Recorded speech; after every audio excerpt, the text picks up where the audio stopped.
Sheldon Creed and Sam Mayer are on the move, and drivers have mixed reactions to the Austin Dillon penalty.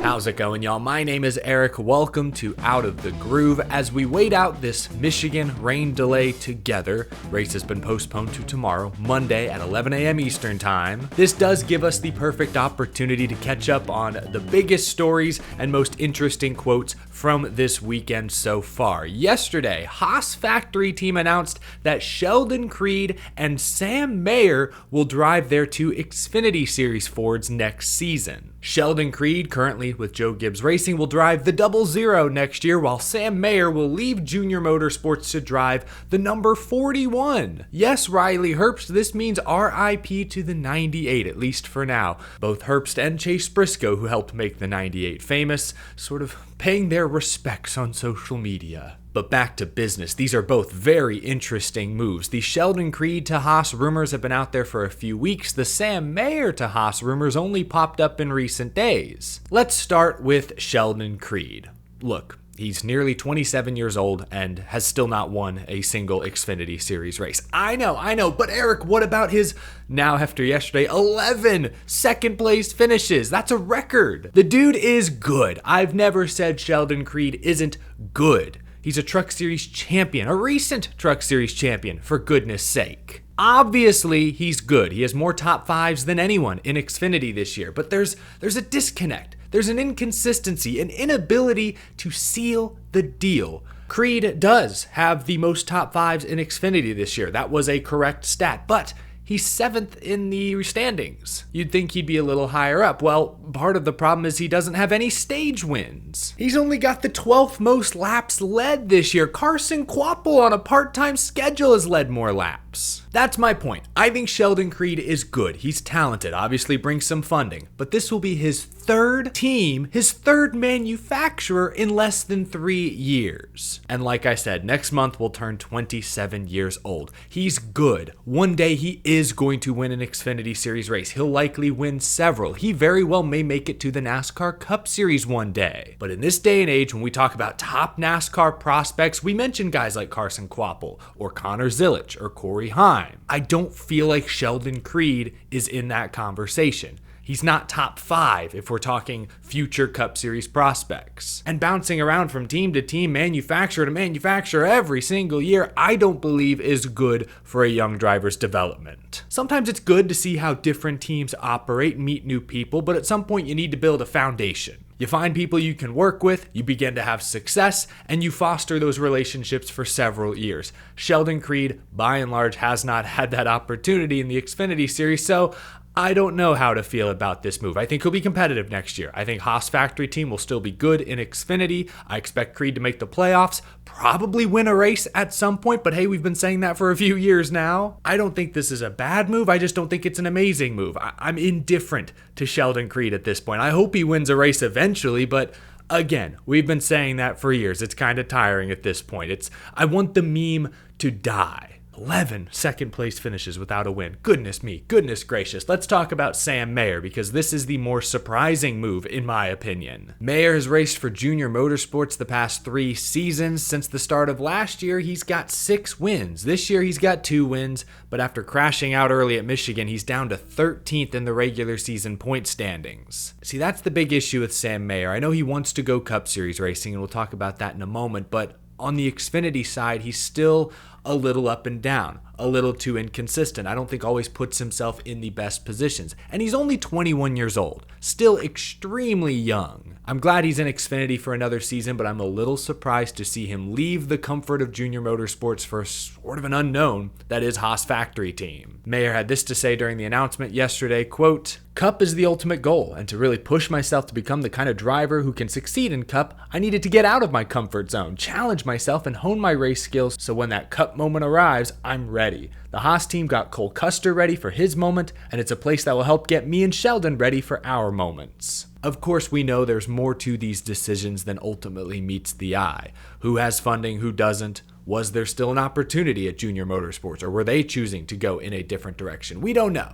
But if we take Sam Mayer's comments at face value, obviously he wants to go Cup racing one day. He made that abundantly clear earlier this season. I think one day he could be a legitimate Cup Series driver. I argued all summer that he's not quite ready yet, and it seems the universe agrees. He'll be back in Xfinity for another season. If you're a Sam Mayer fan, I guess this is an exciting move because I do see a somewhat clearer path to Cup through the Ford system. And I understand manufacturer loyalties aren't what they used to be. I feel we see Chevy guys pick up Ford guys, or they get someone from the Toyota system.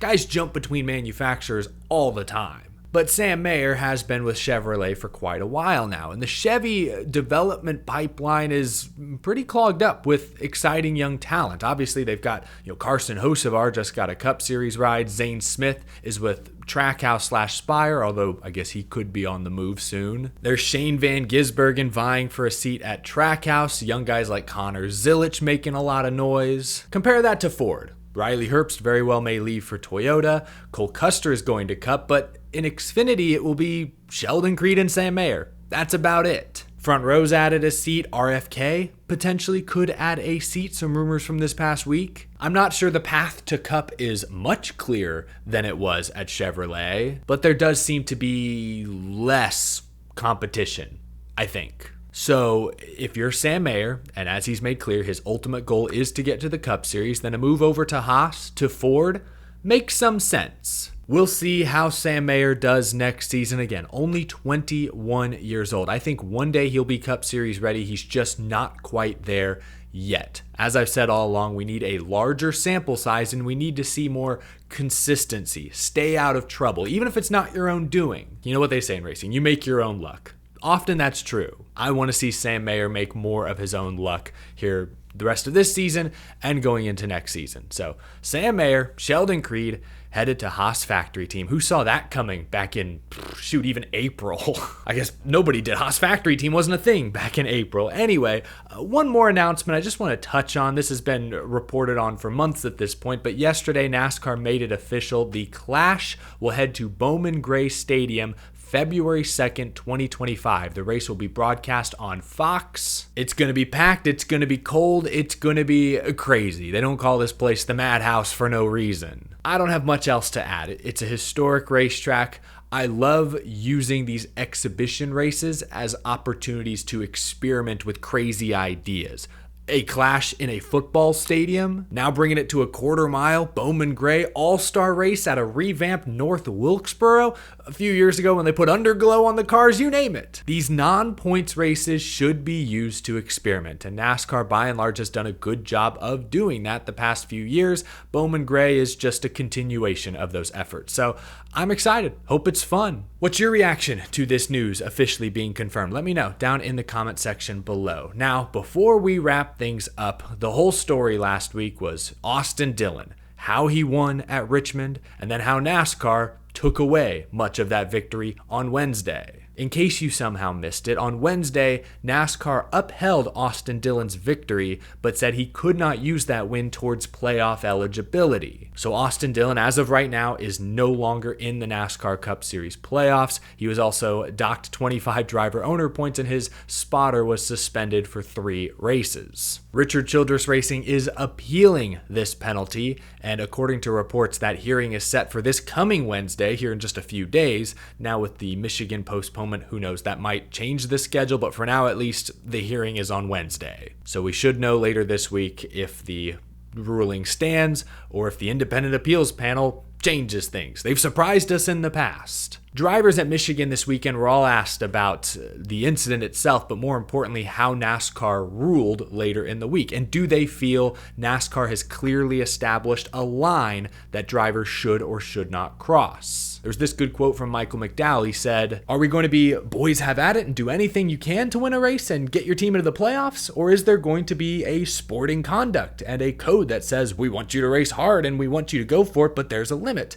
The line was crossed, and NASCAR responded correctly. Danny Hamlin echoed comments he made on his podcast recently. He does feel that drivers know where the line is. He said this weekend, quote, "I think in the future, you just send whoever it is to the back, and it all fixes itself. You don't have to worry about playoff eligibility and stuff like that. Given how much time it took, I think it was probably the right call." Other drivers seemed less clear on where that line truly is. Brad Keselowski, who's not only a driver but also a team owner, said this, quote, "It's clear that we'll just keep moving the line, whatever that line is. If we don't know where the line is, we'll just keep pushing to more and more extremes. That's not limited to Austin Dillon, that's just the entire industry." Kyle Busch, Austin Dillon's teammate, I read this in The Athletic, straight up said he doesn't know where the line is. He said, quote, "They all want to say we know where the line is. We don't know where the line is. Logano flat out wrecked me at Vegas for third place in the exact fashion that Dillon knocked him out of the way for a win. That's why he got punched in the face." Kyle Busch referring to 2017. Yes, Logano went in too hard, spun Kyle Busch out. I don't think that incident is